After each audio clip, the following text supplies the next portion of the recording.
செய்தியை பார்த்து வருகிறோம். தமிழக இளைஞர்களுக்கு அறிவுறுத்தல் விடுக்கப்பட்டிருக்கிறது. தமிழக இளைஞர்கள் சிலர் போலி வேலை வாய்ப்புகளை நம்பி ஏமாறுகின்றனர் என்று தமிழக அரசு அறிவுறுத்தி இருக்கிறது. அது குறித்தான அண்மை செய்தியை பார்த்து வருகிறோம்.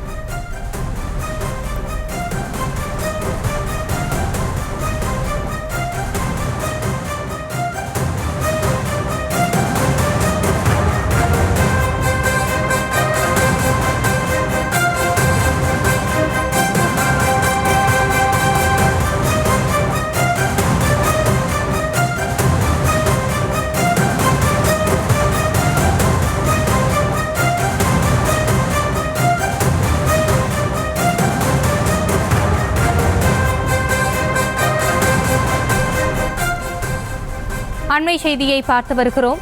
இந்திய அரசு தூதரகங்களை தொடர்பு கொண்டு சரிபார்த்த பின்னரே வேலைக்கு செல்ல வேண்டும் என்றும் தமிழக இளைஞர்களுக்கு தமிழக அரசு அறிவுறுத்தி இருக்கிறது. அது குறித்தான அண்மை செய்தியை பார்த்து வருகிறோம். கூடுதல் விவரங்களோடு இணைகிறார் எமது செய்தியாளர் ராஜேஷ். ராஜேஷ், விவரங்கள்.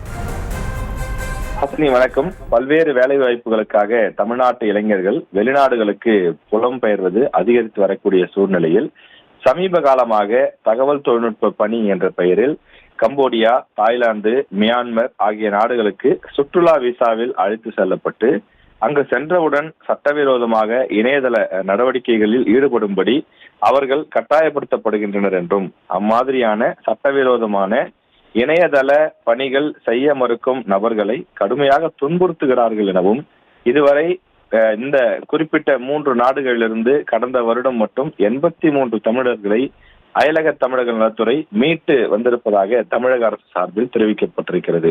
எனவே தமிழக இளைஞர்கள் வெளிநாட்டுக்கு வேலைக்கு விண்ணப்பிப்பதாக இருந்தால் முன்னெச்சரிக்கை நடவடிக்கையாக அதை இந்திய வெளியுறவுத்துறையுடன் தொடர்பு கொண்டு அந்த நிறுவனம் உண்மையிலேயே அங்கீகாரம் பெற்ற நிறுவனமா, இது போன்று உண்மையிலேயே வேலைக்கு ஆள் எடுக்கிறார்களா என்ற விவரங்களை எல்லாம் அறிந்து கொண்டு அதன் பிறகு விண்ணப்பிக்க வேண்டும், அந்த வேலைக்கு செல்ல வேண்டும் என அரசு சார்பில் கேட்டுக் கொள்ளப்பட்டிருக்கிறது. அதே போல இந்திய தூதரக தொலைபேசி எண் போன்றவையெல்லாம் குறிப்பிடப்பட்டிருக்கின்றது. இந்திய தூதரகத்தின் மின்னஞ்சல் எண், அதே போல ஆகியவற்றினுடைய அந்த இணையதள முகவரி போன்றவற்றில் சென்று சரிபார்க்க வேண்டும் எனவும் குறிப்பிடப்பட்டுள்ளது.